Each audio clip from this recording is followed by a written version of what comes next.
Bismillahirrahmanirrahim. Assalamualaikum warahmatullahi wabarakatuh.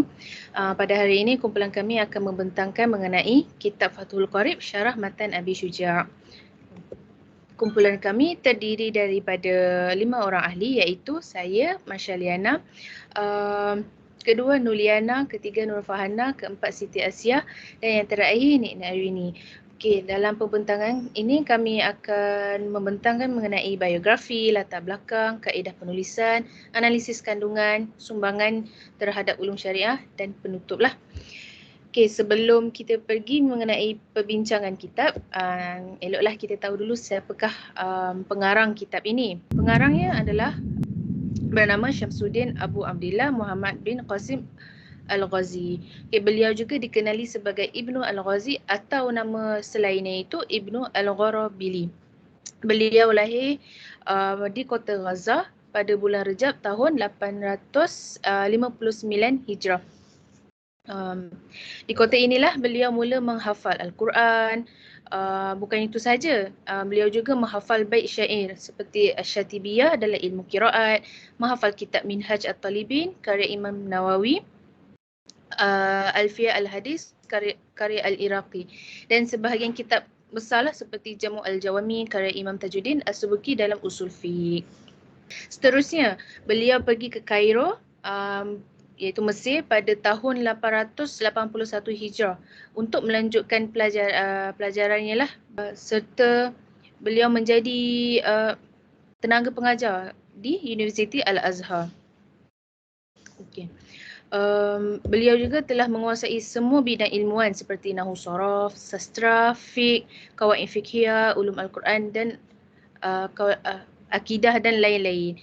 Okay, tambahan pula Syekh Ibnu Qasim ini juga dia tergolong dalam kalangan orang yang aktif dalam dunia penulisan. Okey, ini merupakan antara karya-karya beliau lah, iaitu antaranya Fathul Qorib Al-Mujib fi Syarah Al-Fath At-Taqrib, Fathul Arab Al-Malik Syarah Alfiyah Ibnu Malik, Hasyiah Al-Syaris Sa'du Ad-Din li Al-Izzi dalam ilmu saraf, Hasyiah Al-Syarhi Aqaid An-Nasafi karya Sa'din Taftazani, dan Al-Qaul Al-Wafi li Syarh Aqaid An-Nasafi. Okay, saya serahkan kepada pembentang seterusnya.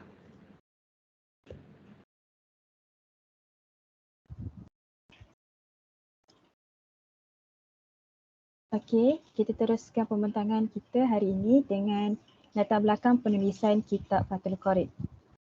Terdapat riwayat yang mengatakan Abu Syuja' ni diminta oleh murid dia untuk membuat satu kitab yang khusus yang merangkumi masalah-masalah fiqh dalam mazhab Imam Syafi'i sahaja. Okey. Dikatakan dalam penulisan kitab ni, dalam mukadimah kitab Fathul Qorib ni ada menerangkan bahawa kitab ni adalah kitab yang sebagai pemula atau nama lain dia sebagai Mubtada'in. Jadi wujudnya kitab mutawassithah iaitu kitab syarah bagi kitab ini yang bernama sebagai Qaul Al-Mukhtasar fi Syarh Al-Ghayah wa Ikhtisar.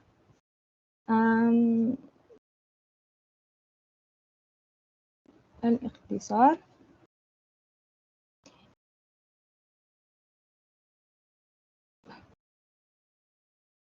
yang dikarang oleh mana tadi?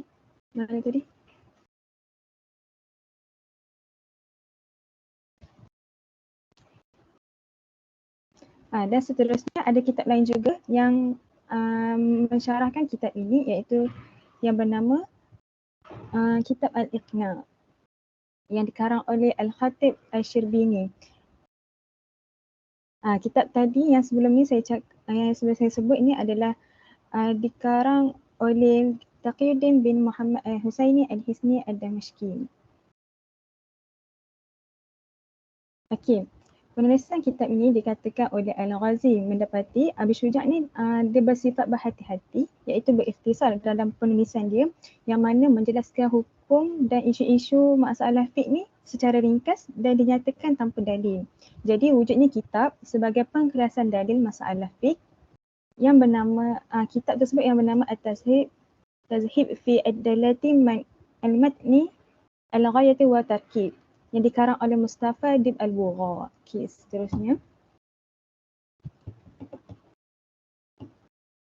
Okey, ada kitab yang seolah-olah seakan-akan ringkasan bagi Fathul Qorib ini, iaitu Al-Fathu Al-Muhtaj yang dikarang oleh Ibn Hajar Al-Haytami.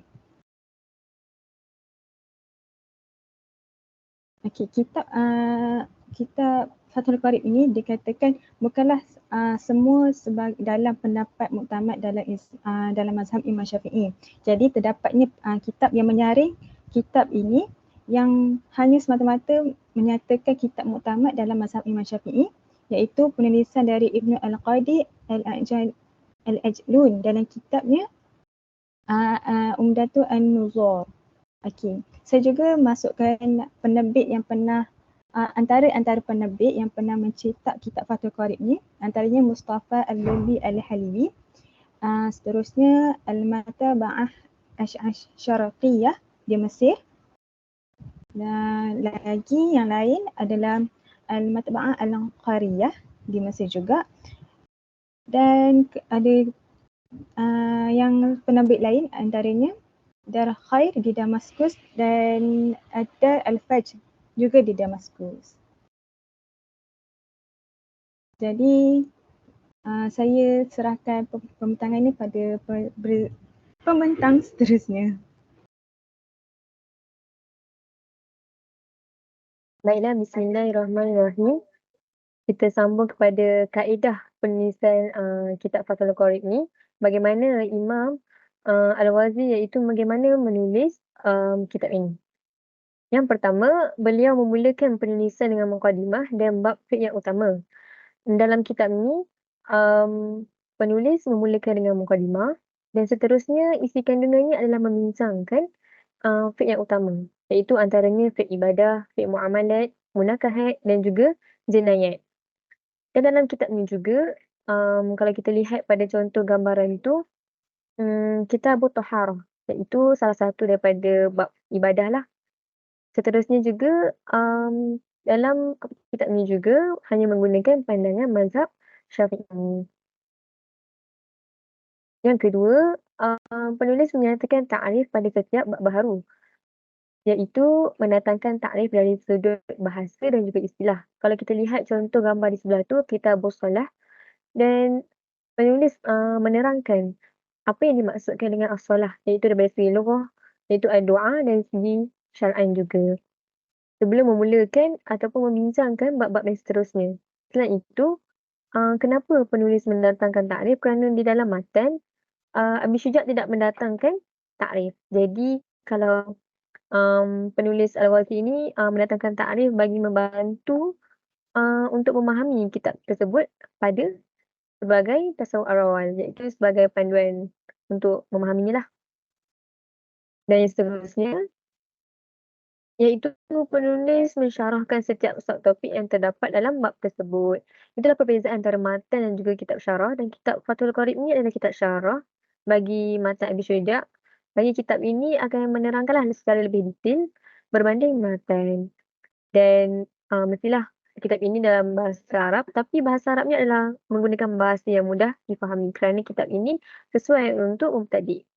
Seterusnya, huraian disyarahkan lebih terperinci berbanding matan. Kalau kita lihat contoh di sebelah, fi faraidil ghusli wa sunnatihi. Jadi an-niyah, salah satunya adalah an-niyah. Faraid al-ghusli salasa asya' an-niyah. Jadi penulis menerangkan apa yang dimaksudkan dengan an-niyah. Jadi itu sahaja berkaitan tentang kaedah penulisan pada kitab ini. Saya serahkan kepada pembentang seterusnya. InsyaAllah kita akan teruskan dengan analisis isi kandungan kitab Fathul Qorib. Dalam mukadimah, penulis kitab Matan Taqrib menyebutkan bahawa dia menulis ringkasan ini kerana satu permintaan, iaitu sahabat-sahabatku memintaku supaya aku membuat suatu ringkasan dalam fiqh mazhab Al-Imam yang mulia, mujtahid penolong sunnah dan agama, Abu Abdillah Muhammad bin Idris bin Abbas bin Uthman bin Syafi'i, iaitu beliau adalah Imam Syafi'i sendiri. Seterusnya,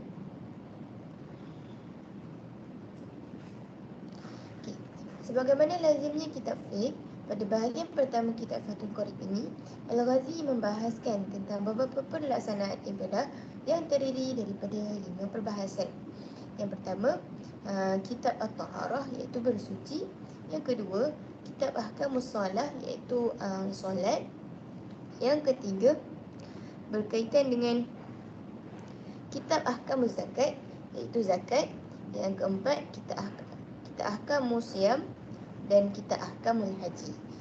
Dan semuanya adalah 5 perbahasan. Seterusnya,